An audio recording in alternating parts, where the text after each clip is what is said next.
여러분 안녕하십니까? 6월 21일 굿모닝 MBN 시작합니다. 먼저 오늘의 주요 뉴스입니다. 다음 달부터 새 거리두기 체계가 적용돼 수도권에서 6인까지 사적 모임이 허용됩니다. 식당과 카페, 유흥시설 등의 영업시간은 자정까지로 풀리고 1단계가 적용되는 비수도권은 영업시간과 모임 인원 제한이 모두 사라집니다. 교육당국이 신규 확진자가 1,000명이 넘지 않으면 2학기부터는 전면 등교를 허용한다고 밝혔습니다. 오늘 발표될 코로나19 신규 확진자는 400명을 밑돌 것으로 보입니다.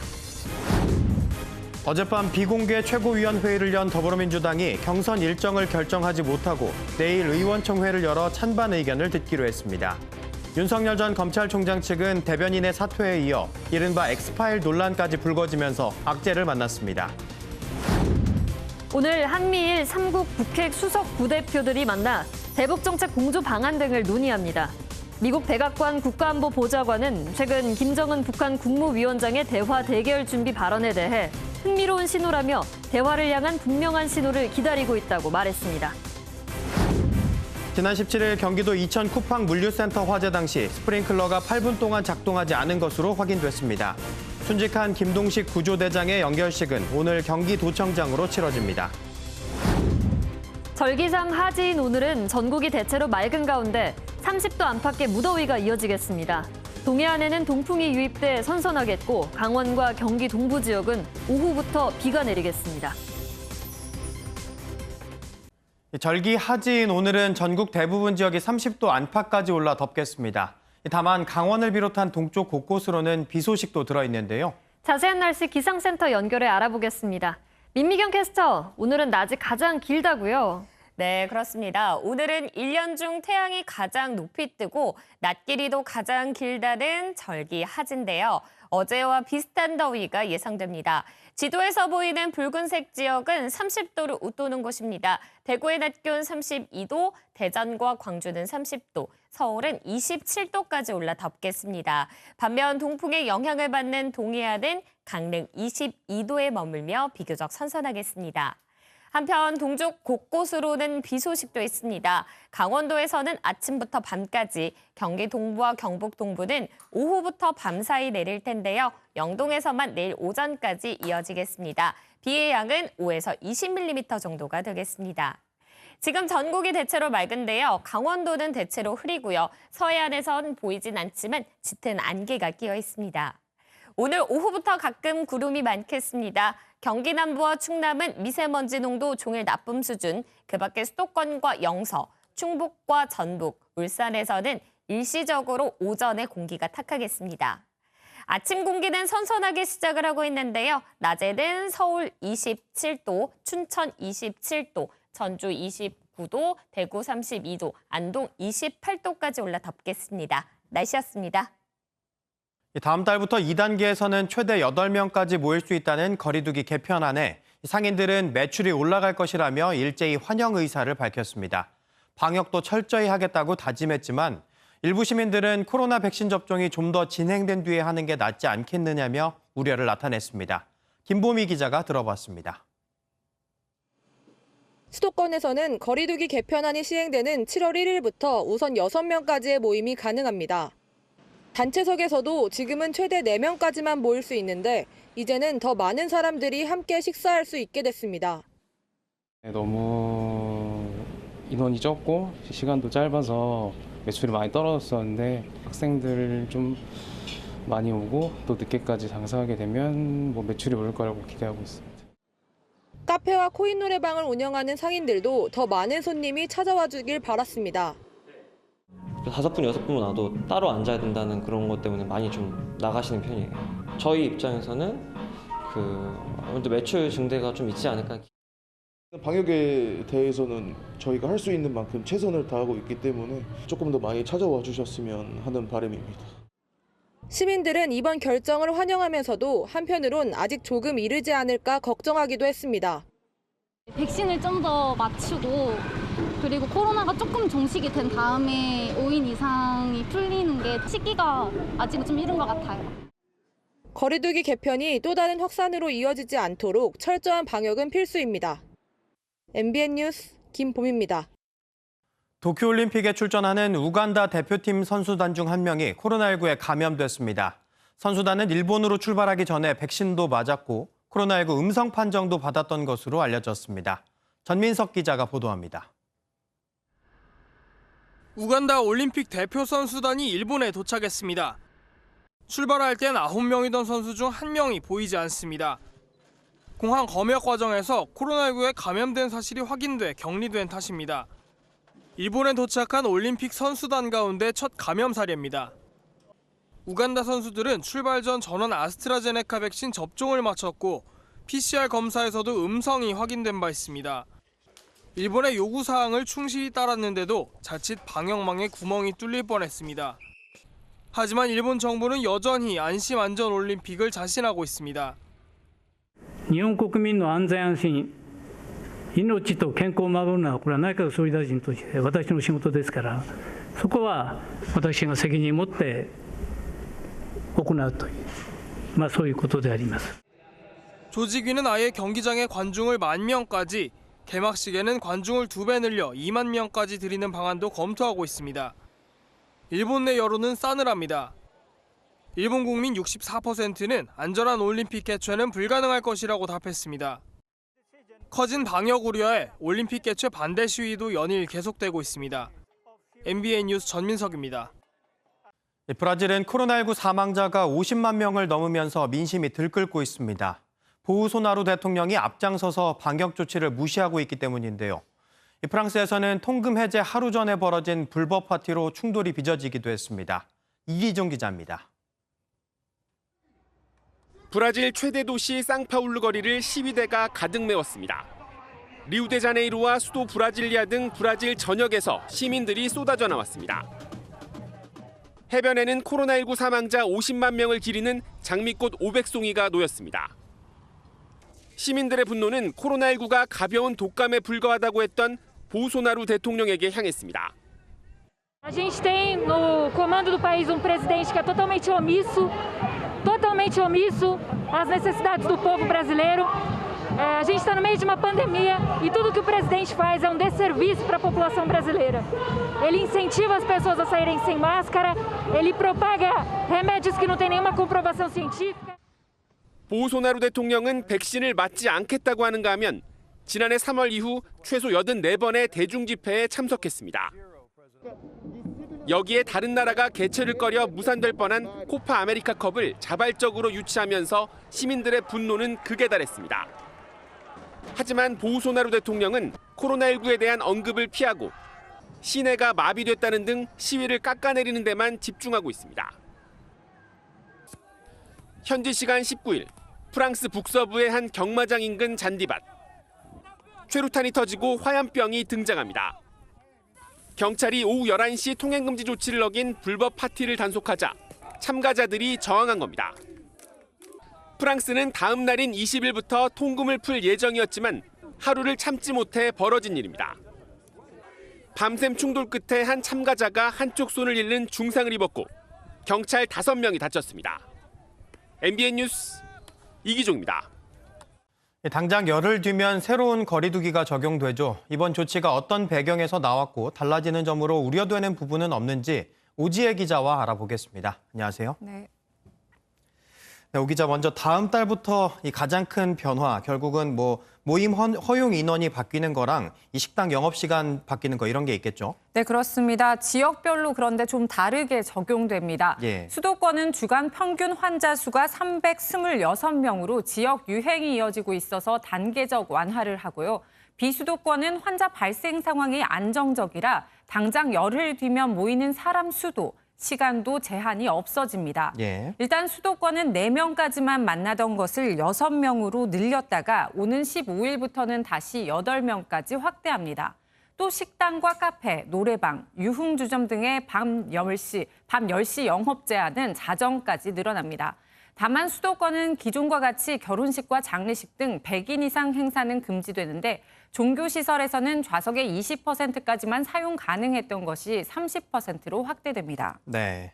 이 전제는 일단 지금까지의 확산 추세가 계속된다는 거겠군요. 네네. 이 거리두기 단계도 지금은 5단계인데 이제 4단계로 또 개편이 돼요. 네, 맞습니다. 그동안은 1.5단계 그리고 2.5단계가 있었습니다. 예. 0.5단계에 올린다고 해도 국민이 받아들일 땐 어느 정도 위험한 것인지 그 메시지가 불명확하다는 지적이 나왔는데요.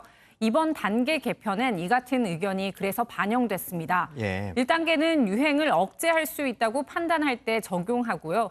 2단계는 지역 유행, 3단계는 권역 유행, 4단계는 대유행이라고 보시면 됩니다. 지방자치단체가 3단계까지는 개별 판단에서 조정할 수 있도록 자율권을 강화했습니다. 네. 하루 확진자 2,000명 이상인 대유행이 오면 다시 중앙에서 통제됩니다. 네. 이렇게 경제하고 방역 사이에는 사실 딜레마가 계속해서 있어 왔는데 이번 조치가 이렇게 시행된 이유는 뭔가요? 네, 일단 이렇게 생각해 볼 수 있습니다. 아무래도 백신 접종 속도가 탄력을 붙으면서 방역에 여유가 생긴 게 아니냐는 해석입니다. 예. 현재 감염이 되면 사망할 수 있는 높은 확률의 요양병원 어르신들과 고령층 또 사회 필수 인력에 대해 접종이 일단 끝났고요. 네. 긴 시간 강화된 방역으로 자영업자들의 피해가 눈덩이처럼 불어나고 있는 점, 또 여름 휴가철을 앞둬선지 국민 피로감 역시 높아진 점도 고려한 것으로 보입니다. 네. 이 방역과 일상 회복으로 인한 변화 앞으로 지켜봐야 할 것 같고요. 이제 우려스러운 부분도 한번 짚어보겠습니다. 네. 먼저 2학기부터는 이 전면 등교가 괜찮은 건가요? 이 아직 뭐 학생들은 또 백신 맞지도 않았잖아요. 네, 맞습니다. 정부는 전국 주간 하루 평균 확진자가 1,000명을 넘지 않으면 학생들은 매일 정상 등교시키겠다는 계획입니다. 예. 올해 1월 초를 제외하고는 하루 확진자가 1,000명을 넘긴 적이 없었던 만큼 사실상 전면 등교인 셈입니다. 예. 방역당국은 이를 위해 8월까지 유치원과 초중고 교직원, 돌봄 인력까지 백신 접종을 마칠 예정입니다. 또 개학 전후 3주 동안 학교와 학원 집중 방역 기간을 운영하고 마스크를 벗을 수밖에 없는 급식 시간은 칸막이 설치와 급식 도우미 배치로 대비할 계획입니다. 하지만 전교생 1,000명 이상의 과대 학교나 또 30명 이상 과밀 학급 걱정될 수밖에 없는데요. 예. 교내 집단 감염 가능성이 큰데 구체적인 대책이 없어 과제입니다. 한번 들어보시겠습니다. 7월 중에 종합적으로 발표드릴 계획입니다. 특별교실의 일반교실 전환, 모듈러 교사 배치는 우선적으로 실행할 계획입니다.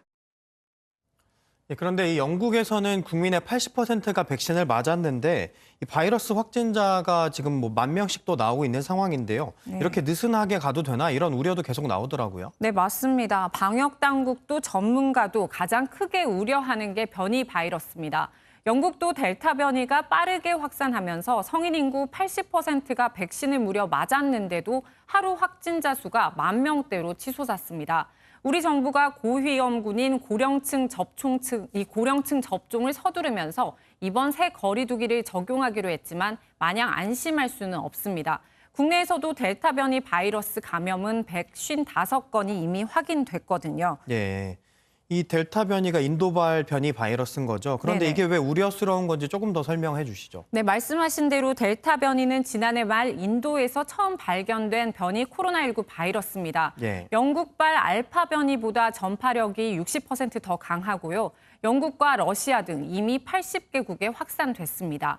이렇다 보니 곧 세계 지배종이 될 것이라는 전망이 제기됐는데요. 한 전문가는 델타 변이가 백신 접종을 통해 형성된 기존 항체를 회피하는 능력까지 갖췄다고 주장해 우려가 커지고 있습니다. 예. 델타 변이의 경우 바이러스 외부에 나와 있는 스파이크 단백질에 돌연 변이가 생기고 이에 따라 항체의 표적 식별이 어려워지기 때문입니다. 네, 마지막으로 이 국내 코로나19 상황도 한번 짚어주시죠. 네, 어제 0시부터 밤 9시까지 전국 코로나19 신규 확진자는 모두 345명으로 집계됐습니다. 전날 같은 시간에 집계된 399명보다 54명 적은 수치로 오늘 0시 기준으로 발표될 신규 확진자는 300명대 후반에 달할 것으로 보입니다. 네. 지난 일주일 동안 수도권의 하루 평균 확진자는 328명으로 다음 달부터 적용되는 거리두기 개편안으로는 2단계에 해당합니다. 네, 알겠습니다. 지금까지 오지혜 기자와 이야기 나눠봤습니다. 고맙습니다. 윤석열 전 검찰총장 측 이동훈 대변인이 어제 아침 사퇴했습니다. 윤석열 엑스파일을 본 야권 인사는 방어하기 어렵겠다고 SNS에 글을 올리면서 파장이 커지고 있습니다. 우종환 기자입니다. 윤석열 전 검찰총장 측 이동훈 대변인이 기자들에게 보낸 메시지입니다. 개인 사정으로 대변인직에서 물러난다는 내용입니다. 조선일보 논설위원 출신으로 윤 전 총장이 대변인으로 선임한 지 불과 열흘 만입니다. 이 전 대변인은 앞서 윤 전 총장의 국민의힘 입당 여부를 놓고 혼선을 일으킨 바 있습니다. 국민의힘 입당은 당연한 걸로 제가 받아들여도 될까요? 네, 그러셔도 될 것 같습니다. 하지만 2시간 만에 이 전 대변인은 입당 문제는 경거망동하지 않겠다고 번복했고 윤 전 총장 본인도 입당 언급은 국민의 예의가 아니라며 부인했습니다. 송영길 더불어민주당 대표가 언급했던 윤석열 X파일도 다시 도마에 올랐습니다. 정말로 파일을 가지고 계세요? 윤석열 X파일을? 검증 자료를 모으고 있다 이렇게 이해해 주시면 될 것 같고요. 야권 출신 정치평론가인 장성철 공감과 논쟁 정책센터 소장은 X파일을 입수했다며 내용을 보니 윤 전 총장이 방어하기 어렵겠다고 밝혔습니다. 이에 김재원 국민의힘 최고위원은 왜 이런 폭로를 하는지 의구심이 든다며 이제 송 대표가 X파일을 공개해야 한다고 압박했습니다. 윤 전 총장 측은 오는 27일 정치참여선언을 준비한다는 입장이지만 대변인 사퇴에 X파일까지 논란은 계속될 전망입니다. MBN 뉴스 우종환입니다. 윤석열 X파일 논란에 대해 윤 전 총장 측에서도 입장을 냈습니다. 실체가 있는지도 모르는 상황에서 대응하는 건 적절하지 않다는 건데 이준석 국민의힘 대표는 윤 전 총장이 입당하면 당의 도움을 받을 수 있을 것이라고 말하기도 했습니다. 홍지호 기자입니다. 윤석열 전 검찰총장에 대한 각종 의혹이 담겨 있다는 윤석열 X파일 논란이 거세지자 윤 전 총장 측에서 입장을 냈습니다. 이번 의혹에 대해 따로 대응하지 않겠다는 건데 실체가 있는지도 모르는 상황에서 대응한다는 것은 적절하지 않다는 이유에서였습니다. 이번 사태로 대권 도전을 미루지는 않겠다는 입장도 함께 밝혔습니다. 윤 전 총장은 지금 준비 중인 서울 광화문의 사무실에 조만간 입주해 대선에 대비할 것으로 알려졌습니다. 한편 이준석 국민의힘 대표는 이번 논란과 관련해 윤 전 총장이 국민의힘에 입당한다면 도움을 받을 수 있을 것이라고 말했습니다. 범야권 주자에 대한 공격은 이미 예상하고 있었다며 당에는 네거티브에 대응하는 노하우가 있다고 강조했습니다. 또 X파일이 있었다면 작년부터 드러났을 것이라며 X파일 자체가 진실이 아니거나 큰 의미가 없는 내용을 담고 있을 가능성이 클 것이라고 윤 전 총장을 옹호하기도 했습니다. 범야권 주자인 윤 전 총장에 대한 공격이 본격화되면서 이에 대한 야권의 방어도 함께 이어지고 있습니다. MBN 뉴스 홍지호입니다. 경선 일정 연기를 두고 대권 주자 간 내홍이 깊어지고 있는 더불어민주당이 결국 최고위에서 결론을 내리지 못했습니다. 당내 찬반 여론이 치열한 만큼 내일 의원총회를 열어 추가 논의하기로 했습니다. 보도에 장명훈 기자입니다. 송영길 대표 등 더불어민주당 당 지도부가 여의도 중앙당사에 모였습니다. 최근 당내 갈등의 골이 깊어지고 있는 대선 경선 연기 문제를 논의하기 위한 겁니다. 요청 개최 여부라든지 당원당 구상의 경선 시기 연기에 대한 논의를 더 할 건지에 대해서 오늘 1시간 반가량의 긴 회의가 이어졌지만 이번에도 결론을 내진 못했습니다. 당초 이 회의에서 경선 연기 여부를 최종적으로 결정하려 했지만 당내 찬반 대립이 팽팽한 만큼 의견 수렴을 더 하겠다는 판단입니다. 당 지도부는 일단 내일 오전에 의원총회를 열기로 했습니다. 의총 열기로 하셨습니까? 당 지도부는 의총이 끝나는 대로 최고위 회의를 열어 경선 일정 논의를 매듭 짓겠다는 계획입니다. 본회의가 끝난 시점이나 적정 시점에 최고위원회를 열어서 그 의총에서 논의된 것을 중심으로 다시 경선 일정 관련 논의를 하기로 했다. 하지만 어느 쪽으로 결론이 나든 후유증이 불가피하다는 전망이 나옵니다. 지도부가 결론을 내리지 못하는 사이 경선 연기를 반대하는 이재명계와 미루자는 이낙연, 정세균계 의원들 간의 갈등은 깊어지고 있습니다. 이런 가운데 당 지도부는 대선 경선 선거관리위원장에 오선의 이상민 의원을, 대선 경선 기획단 공동단장에 강훈식 의원을 내정했습니다. MBN 뉴스 장명훈입니다. 추미애 전 법무부 장관이 모레 오후 2시 유튜브 채널 추미애 TV를 통해 대선 출마 선언을 할 예정입니다. 추 전 장관은 어제 SNS에서 오랜 고심 끝에 결심했다. 사람이 높은 세상을 향한 깃발을 높게 들기로 했다라며 대선 출마를 공식화했습니다. 추 전 장관이 대선 레이스에 공식 합류하면서 여권의 대권 경쟁에 더욱 불이 붙을 전망입니다. 오늘 오전 한미일 3국의 북핵 담당 책임자들의 회동을 앞둔 시점에 바이든 행정부가 북한의 적극적인 협상 요구 입장을 밝혔습니다. 최근 김정은 북한 국무위원장의 대화 가능성에 무게를 둔 대외 메시지가 흥미로웠다면서 이 대화를 향한 분명한 신호를 기다리고 있다고 전했습니다. 조경진 기자입니다. 바이든 행정부가 김정은 북한 국무위원장이 당 전원회의에서 밝힌 대외 메시지를 흥미로운 신호라고 평가했습니다.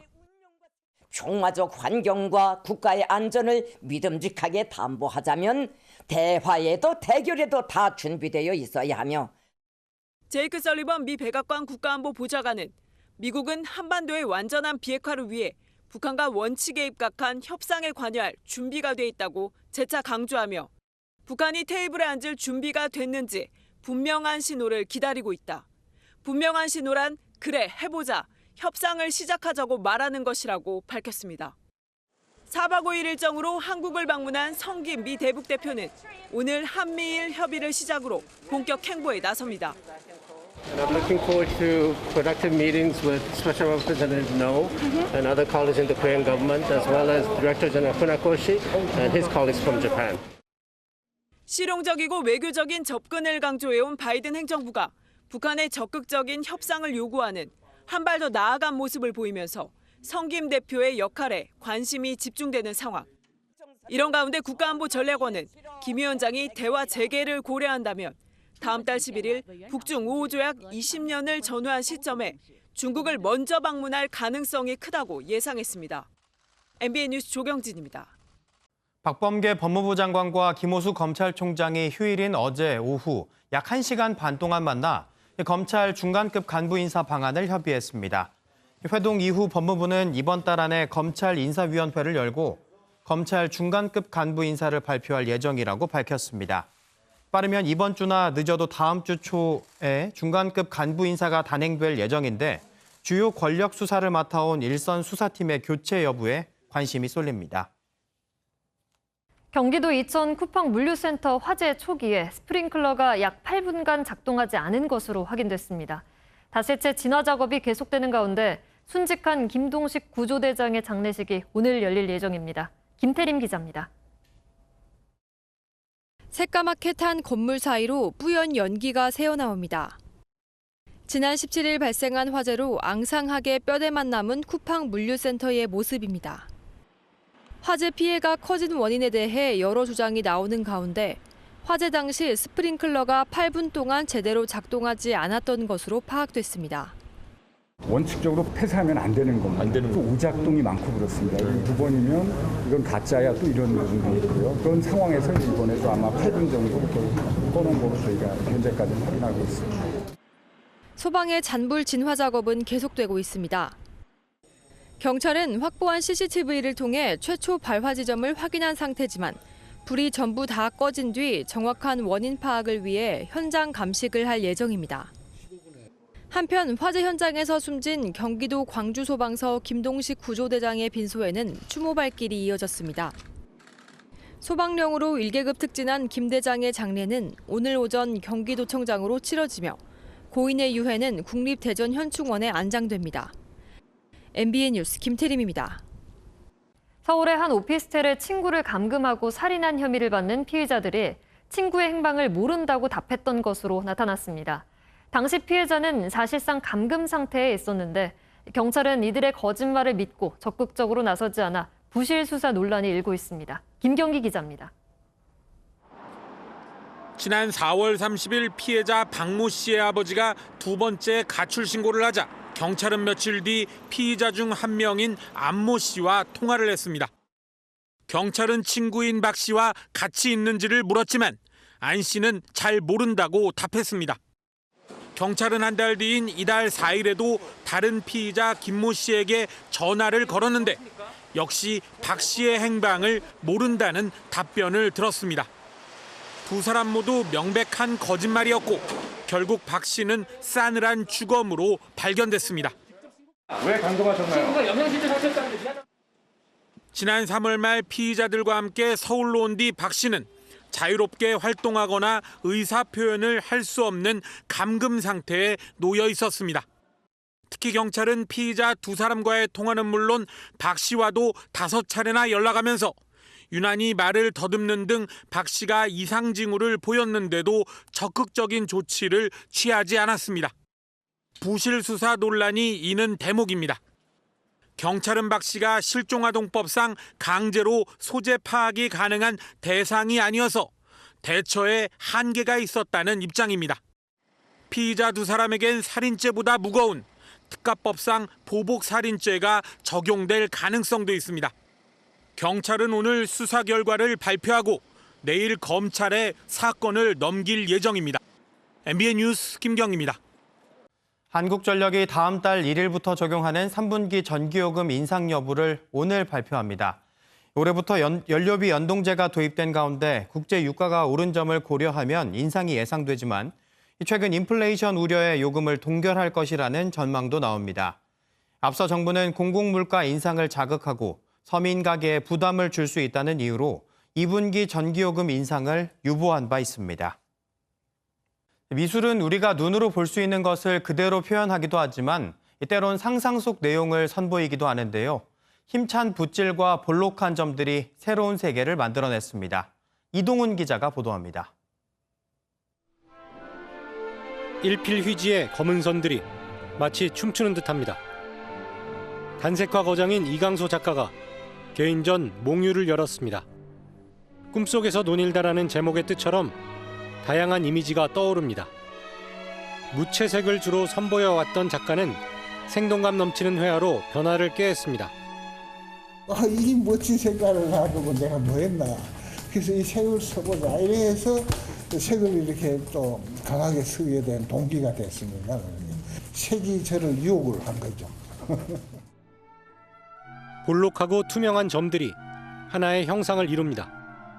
호주 원주민 출신 작가 다니엘 보이드는 점을 우리가 세상을 바라보는 렌즈라고 설명했습니다. 스티븐슨의 소설 보물섬을 주제로 호주의 역사를 환상적으로 재해석했습니다. 호주 작가 다니엘 보이드의 첫 서울 개인전입니다. 보물섬이라는 주제를 통해 작가는 호주의 신민 역사에 대한 기존의 난망주의적 개념을 경계하고 현실과는 다른 몽환적인 세계가 캔버스 안에서 자유롭게 펼쳐지고 있습니다. MBN 뉴스 이동훈입니다. 현재 정책 모기지의 최장 만기가 30년인 가운데 다음 달부터는 청년과 신혼부부를 대상으로 한 40년 만기 상품이 출시됩니다. 금융위원회는 만 39세 이하 청년과 혼인 7년 이내 신혼부부를 대상으로 하는 보금자리론과 적격대출에 40년 만기 모기지를 시범 도입한다고 밝혔습니다. 서울시가 오늘부터 재개발이나 재건축 철거가 이뤄지는 현장 16곳을 대상으로 실태 점검에 들어갑니다. 서울시는 합동 점검반을 투입해 불법 하도급 계약이나 페이퍼 컴퍼니, 자격증 명의 대여 등 문제가 없는지 철저히 확인할 예정입니다. 이게 꿈이었으면 좋겠다 생각해 본 적 한 번쯤 있으시죠? 미국 남부 지역은 지금 폭우로 물난리를 겪고 있다는데요. 차라리 악몽이었으면 좋겠다네요. 이게 어찌 된 일일까요? 집안이 온통 물바다입니다. 침실은 물론이고 창고는 거의 수영장이 됐네요. 한숨만 나오는 풍경에 침대 속 아기도 당황한 표정입니다. 열대성 폭풍 클로데트가 미국 루이지애나주를 포함한 남부지방을 통과하며 엄청난 비를 뿌린 탓인데요. 잠시 열대저기압으로 약해졌지만 현지 시각 월요일 새벽쯤이면 다시 강해질 걸로 예상한다고 합니다. 더 이상의 피해는 없었으면 좋겠네요. 위기에 빠진 곳이 또 있습니다. 티베트인들의 정신적 지주인 달라이라마의 궁전인데요. 코로나19로 국내 관광객이 늘면서 감당하기 어려운 수준이 됐다고 합니다. 유네스코 세계문화유산으로 지정된 중국령 티베트 라사의 포탈라궁. 역대 달라이라마들의 숨결이 서린 포탈라궁은 티베트인들의 정신적 고향이나 마찬가지인데요. 요즘 코로나19로 해외여행이 제한된 탓에 중국 관광객이 몰려들어 몸살을 앓고 있습니다. 지난해에만 3,500만 명이 방문했다고 하니 1년 만에 400만 명이 늘어난 겁니다. 당국은 부랴부랴 관람객을 하루 5,000명으로 제한하기로 했다는데요. 위기에 빠진 문화유산, 너무 늦기 전에 지켜야겠죠. 그런가 하면 아무도 보살피지 않던 떠돌이개 한 마리가 드디어 새로운 삶을 맞았습니다. 수북했던 털 속에 이렇게 예쁜 모습이 가려져 있었네요. 미국의 한 거리에서 털이 수북이 자란 11살 시추가 구조됐습니다. 대체 거리를 헤맨 지 얼마나 된 걸까요? 묵직하게 엉겨붙은 털을 모두 정리하는 데는 2시간이나 걸렸습니다. 몰라보게 말끔해진 강아지에겐 사이먼이란 새 이름도 생겼는데요.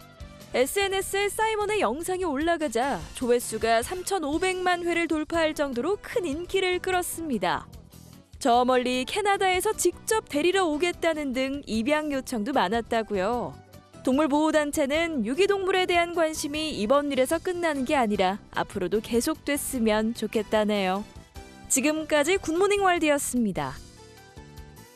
오늘은 1년 중 낮의 길이가 가장 길다는 절기 하지입니다.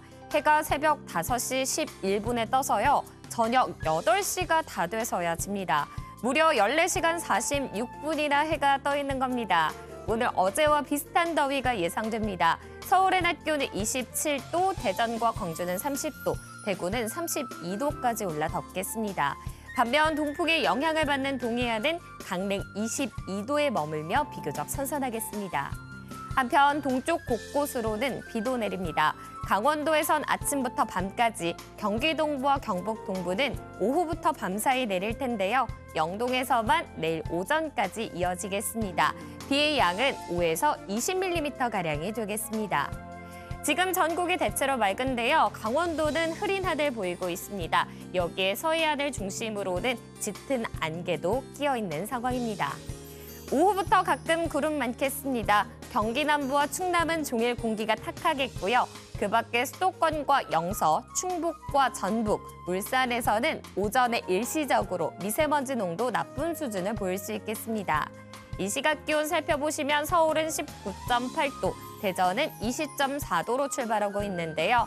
낮에는 서울 27도, 대전 30도, 전주 29도, 안동 28도, 대구 32도까지 올라 덥겠습니다. 내일부터 내륙 곳곳에서 소나기 구름이 자주 만들어지겠습니다. 날씨였습니다.